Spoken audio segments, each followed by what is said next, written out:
Good morning. I hesitated for the first time since doing this series of readings on the Journey Beyond because normally I have at least a little bit of an idea of what I'm going to say when I get on here. And today it was like, no, I don't have anything in mind. And perhaps that's a blessing because what I keep learning is be in the moment. Don't try to control things. And the more I see myself surrender, the more I have no agenda, the more things flow. And it can feel scary. And something that I have very much been realizing lately is being present doesn't mean it's always going to feel good. It means it's going to feel. That's what it means. Energy is going to pass through you and perhaps become stuck temporarily and then move on through. And our role in all of that is just allow. And choose what feels aligned. And I know that term gets thrown around a lot, and it's like, well, what the hell does that even mean? And I think my understanding of it, I'll put it this way, my understanding of it is what feels true in the moment. Not, oh my God, I'm afraid because something's going to happen in the future. You don't know that. You might think you know that. But what feels true right now, you can connect with the moment. Let's say your back hurts and you go, okay, my back hurts. Well, you have tons of choices. You could massage it. You could take a bath. You could take a pill. You could meditate on it. And the choices are endless. You could choose to ignore it and just trust that it'll go away. It's what feels true to you. What is the best possible choice for you in this moment? Not somebody else.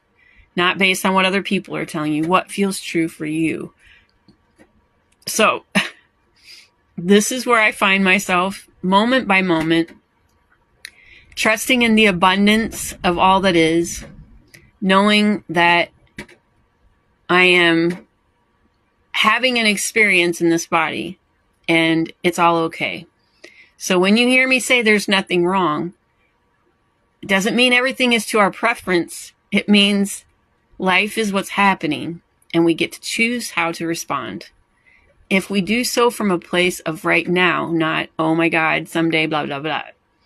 So, again, no idea, randomly opening the book here, The Journey Beyond by Eric Stensland. And let's see what the universe reflects back to me today.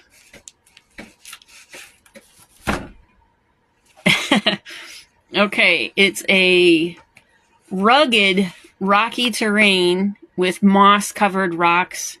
Looks like something you might see in Scotland. Kind of a cloudy, overcast sky. In a cobblestone pathway. Kind of cool looking, honestly. And very much relates to the fact that I spent time yesterday imagining what it would be like to be in Ireland, because that's a place I would love to go. So the title of the entry, Looking Back. As we glance back over our shoulder, down the rugged road we have traveled, we have much to celebrate. Though this journey continues to be challenging, we see that ahead of us, our trail has begun to lead us beyond the grasp of a world that is determined to squeeze us into its mold. Never disappointed.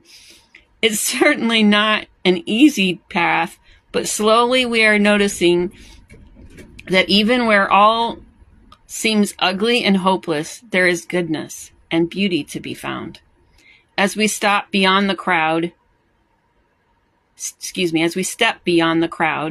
and the calls to conform, We ourselves are being transformed, and the world around us is finding a breath of fresh air.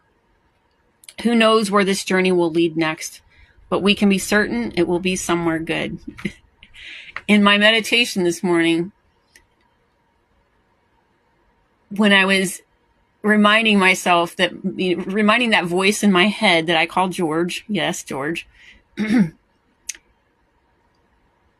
that its job is now to trust. Look for ways to trust that the universe is constantly upgrading me. And that's been the truth, even in all of the difficulties that I have experienced, both long ago and even in the recent past. It's always an upgrade. And the other part that stood out for me, this morning before I hopped on here, I was on Substack interacting with some people. There's a guy who writes a post called Oneness Awareness. Shout out to Colin Forbes. And he had written a post, a blog, there you go, that's the word,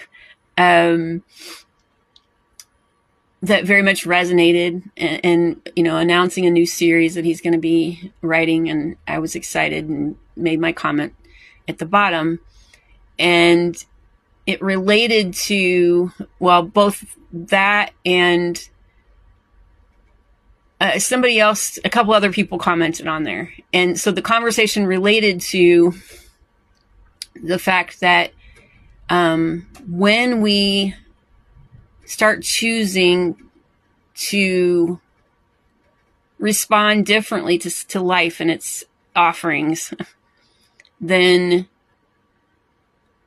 what we are surrounded by changes as well. And what comes to mind, I gave a couple of examples. I'll share on here. One.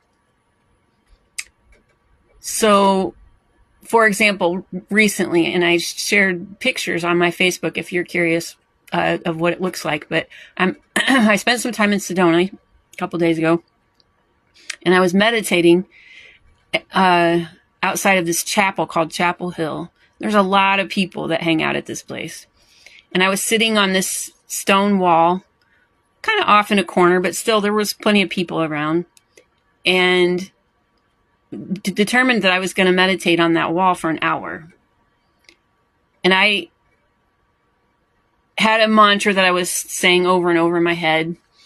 I set myself a timer so that I could not have to worry about, how many times am I counting, or has it been, long enough or whatever.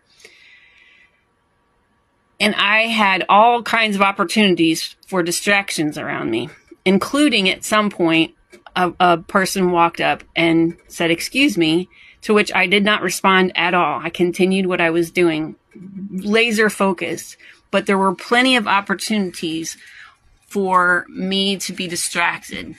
And so that was one example of how, what you put out into the field, it may take a while before the field responds to you differently, because you're retraining things, including your mind. And that's really what you're retraining, is your mind. So the other example, this story's already been shared with this person, so this is not me telling on anybody. I was with my mom, and she had lost the remote. She was all frantic about it. And I noticed my thoughts start judging her. Like, oh, brother, I wish you would just stop. And then I caught myself and went, oh, wow, God is really a good actress. And as soon as I shifted from judging this person as there's something wrong with them to that's just a story that she's told herself. And it's the story I'm telling about her. She immediately found the remote. She calmed down. And seconds before she started singing a song. Seconds before she started singing the song popped into my head. And it was a song from her generation, so not one that I would be singing. And And then she started singing. It was like, oh my God, we just connected. We were on the same wave. And the reason we were on the same wave is because I quit judging her. So point of this story,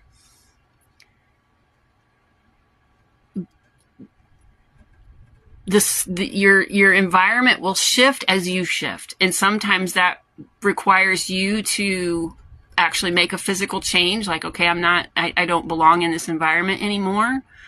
But a lot of times it's just you shifting your mindset and allowing that person to have their experience without any judgment. And then you have your own experience without any judgment. And you are connecting with the field of love of all coherence.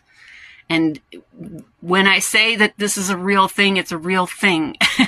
And I understand that not everybody has had that experience to feel that experience, to know it more than just maybe an intellectual, yes, everything's one. But I'm telling you, it's a real thing. So stepping into that field of love and treating yourself with the kind of respect, which is really where oneness comes from. Yes, we are all one. And I could give you a whole bunch of examples of, physical proof of how that's true.